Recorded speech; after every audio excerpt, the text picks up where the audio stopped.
বাংলাদেশ জিন্দাবাদ, আফগানিস্তান জিন্দাবাদ। ভাইয়া কি অবস্থা, কেমন খেলা দেখলেন? আলহামদুলিল্লাহ, আমরা খুব সুন্দর খেলা উপভোগ করছি। আজকে আমাদের বাংলাদেশ আমাদের মতো করে খেলছে। আমরা টাইগার আজকে সেটা আমরা প্রমাণ করছি। ইনশাল্লাহ আমরা আগামী ম্যাচে শ্রীলঙ্কা আফগানিস্তানকে হারাবে, আমরা সুপার ফোরে চলে যাবো। ইনশাআল্লাহ সুপার ফোরে ভালো খেলবো। লিটন দা যেটা বলেছে, আমরা এবার চ্যাম্পিয়ন হতে এসেছি, আমরা ইনশাআল্লাহ চ্যাম্পিয়ন হবো। কেমন দেখলেন খেলা? অনেক এনজয় করেছি আমরা, আমাদের এক্সপেকটেশন অনুযায়ী আজকে ম্যাচ জিতেছি, যেটা আমাদের জন্য অনেক বেশি গুরুত্বপূর্ণ ছিল। পুরো ম্যাচ দেখে কিছুটা হতাশ ছিলাম, বা আজকে খুবই লড়াই করেছে। যদিও আমরা তৌহিদ হৃদয় থেকে আর জাকের আলী থেকে পর্যাপ্ত পরিমাণ রান পাইনি, না হলে খেলাটা আরও বেশি ভালো হতে পারতো, আমরা রেটিং পয়েন্টটা আরও বেশি ভালো পেতাম। তবে সর্বশেষ নাসুম অনেক ভালো দুর্দান্ত বোলিং করেছে, ব্রেক থ্রু দিয়েছে। সুতরাং সব মিলে আলহামদুলিল্লাহ ভালো আছে। চাচা কেমন খেলা দেখলেন? আলহামদুলিল্লাহ, আলহামদুলিল্লাহ, আমি অনেক অনেক খুশি আজকে। আল্লাহর কাছে লাখ লাখ শুকরিয়া জানাচ্ছি। আজকে এমন একটা আবুধাবিতে সকল প্রবাসীকে একটা আজকে আনন্দ মুহূর্ত নিয়ে এসছে আমাদের বাংলাদেশ ক্রিকেট টিম। আমরা সকল ইউএর প্রবাসী পক্ষ থেকে তাদেরকে আন্তরিক অভিনন্দন ও শুভেচ্ছা জানাচ্ছি সুপার ফোরের জন্য।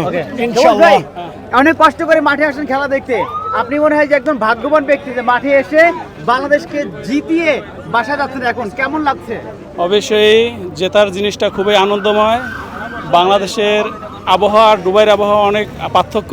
45 ডিগ্রি তাপমাত্রার মধ্যে বাংলাদেশ ক্রিকেট টিম উইনার হয়েছে। এই জন্য সকল সদস্যকে জানাই ধন্যবাদ। তোমরা যারা মিডিয়া কর্মী আছো তাদেরকে জানাই ধন্যবাদ প্রবাসীদের পক্ষ থেকে, এবং অলওয়েজ শুভকামনা বাংলাদেশ টিমের জন্য। যারা বাংলাদেশ থেকে এসেছে নিউজ কভার করার জন্য আবারও জানাই আন্তরিক শুভেচ্ছা।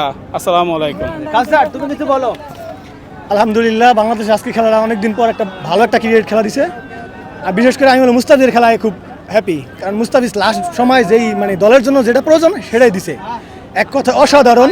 দলের ভিতরে অনেকে খারাপ খেলছে, যেমন আলী, তারপর আছে লোকের শামীম। এদের আসলে আরও ডেভেলপ করা দরকার। এদের মনে হয় যে প্র্যাকটিসে ঘাটতি আছে। ইনশাআল্লাহ আমরা এশিয়া কাপ নিশ্চিত করবো ইনশাআল্লাহ।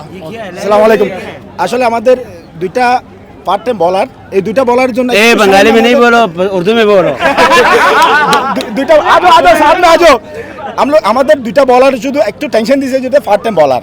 আমাদের যদি আর একটা বলার যদি বারবার থাকতো তাহলে আর এত সমস্যা হতো না। তারপরে এটা ওরা যেরকম ভালো বুঝছে ক্যাপ্টেনে, আমার মনে হয় সবচেয়ে ভালো করছে আজকে ম্যাচটা ভালো করছে। আসলে আমরা কি বলবো, এই যে এই মৌসুমের মধ্যে আমাদের বাংলাদেশ টিম এত ভালো খেলতেছে, তা আমরা তাদের প্রতি অনেক কৃতজ্ঞতা জানাই, অনেক কৃতজ্ঞতা জানাই। এই কারণে এই গরমের মধ্যে আমাদের বাংলাদেশি টিম যারা আছে, অবশ্যই আমি ক্রিকেট পছন্দ করি, তারপরেও তারা যে যুদ্ধ করেছে এটা আমাদের জন্য অনেক গর্ববোধ, অনেক গর্ব। আজকের খেলা অনেক ভালো লাগছে।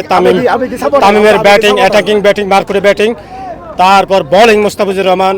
লাস্টে আমাদের ম্যাচটা ঘুরে দিছে যে একটা 17তম ওভারে যে রান আউটটা, তা মুস্তাফিজের লাস্টে 2 উইকেট একেবারে টার্নিং পয়েন্ট।